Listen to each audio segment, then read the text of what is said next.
Juan Kapitulo 6, versikulo 35. Si Jesus miingon kanila, "Ako mao ang pan nga naghatag sa kinabuhi.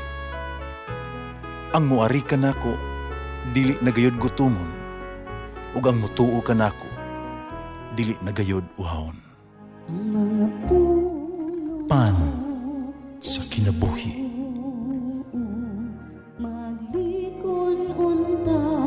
Sa mong pagtuo o gagakakabi sa pagtuman sa imong mahal nga kasuguan. Ang Ginoo manaakan ninyo.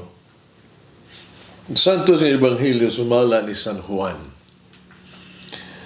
Human makasulti si Jesus ni ini, mihat siya sa langit.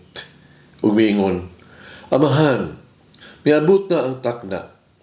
Pasidunggi ang imong anak, aron ang anak magpasidungog kanimo.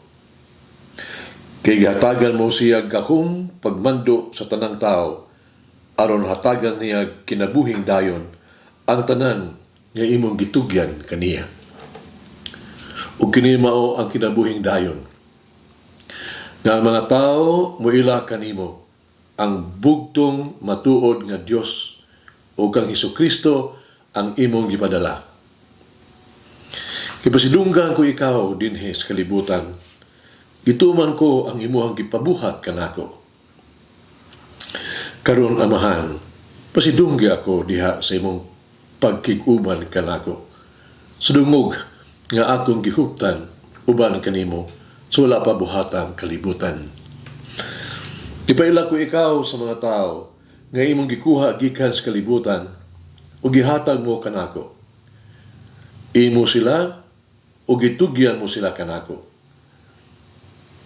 Gituman nila ang gisulti mo kanila o karon nahibalo sila nga ang tanan nga gihatag mo kanako nagikan kanimo.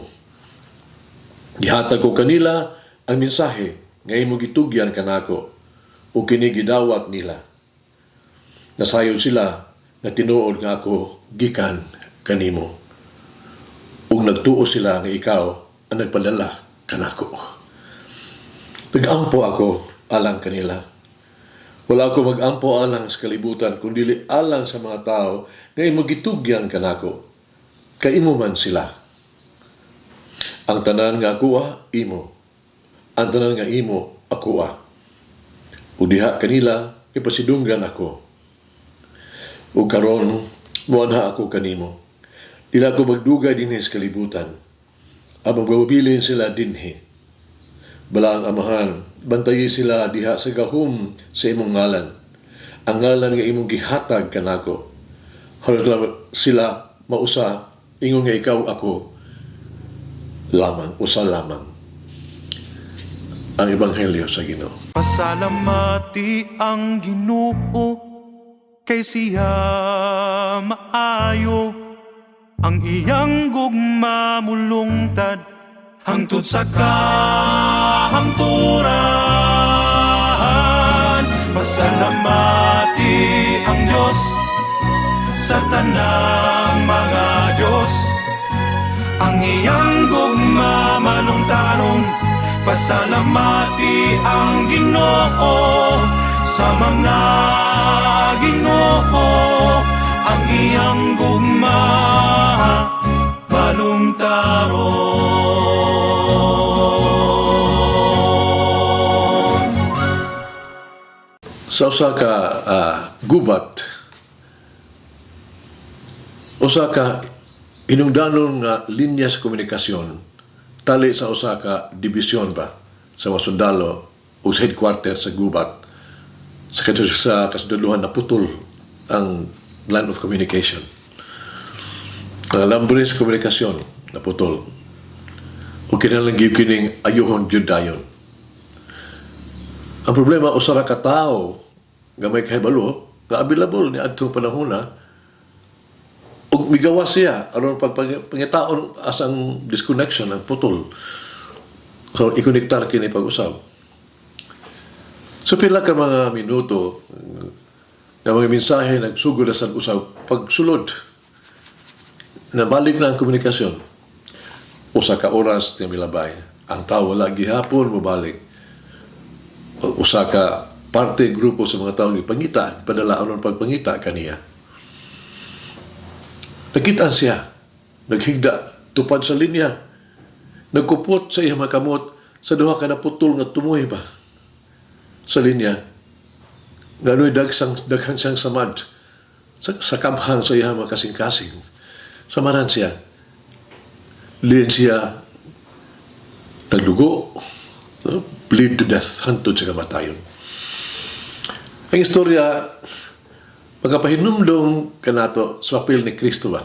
Isiptig patilawala sa naputol ng relasyon tali sa Dios o sa tao.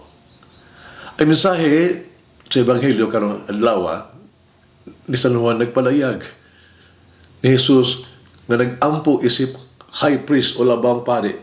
Diyan siya kasamang higayon usa ka pare and biktima at the same time. Nini nga pag-ampo, una, giilan ni Jesus ang himaya samahan. Glory to God. Pinagis pagyahat sa iyahang mga mata ngadto sa langit, nagisulti samahan sa may gugmaong kasuod bisan sa panahon nga nagsigabot na ang kasakit o kasubo nga magtinud-anon nga iyang gidawat ba. Usa-usab kini kapag ampo sa pagkonsagral alang ni adtong gihalad ang iyang halad nga mao ang mga tinun-an ni Jesus ug ang tanan nga miduol sa pagtuo ug musunod kaniya. Pamalandungan kini. Sa gipadayag sa Ebanghelyo nga atong ipamalandungan karon, atong susihon nga ato ang mga kaugalingon samtang kita mangutana unsa man nato sa magutlo sa kalisdanan. Magabilin ba kita nga may gugmaon o masulundon nga mga anak sa Dios? So diha nga kita mag-ampo atong danon ato ang mga kaugalingon at tubangan sa Dios diha sa Espiritu nga mababsanon o sa pagluwat o pagsalig at tuban ng gibuhat o sama sa spoiled brat at tubangan sa usa ka mapatuyangon nga amahan. Maghimo ba kita mahimo ba kita o dili makataruangan nga mga hangyo ba? Pamalulungi. Kung mag-ampo kita, Ginoong Diyos, ipamulong lamang ug ako imong sulugoon, maminaw. Matuman ni mo pagbuot. Amen. Mama Mary, among inahan, abli ang among kasing-kasing. Harong kami ko malandong sa pulong sa Diyos nga madungog adlaw-adlaw.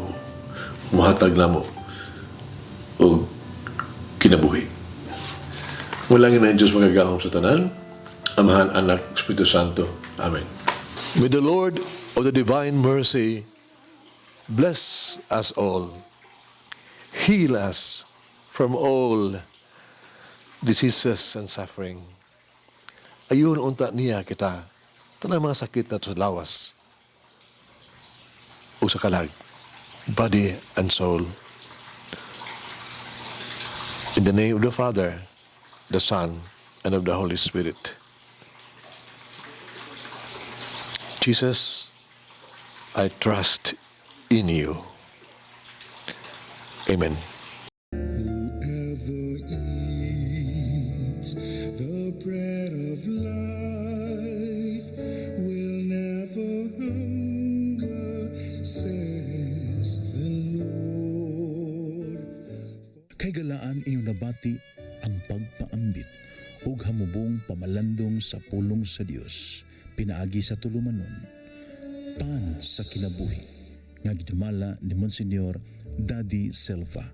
Hangtod na usab sa sunod higayon, daghang salamat.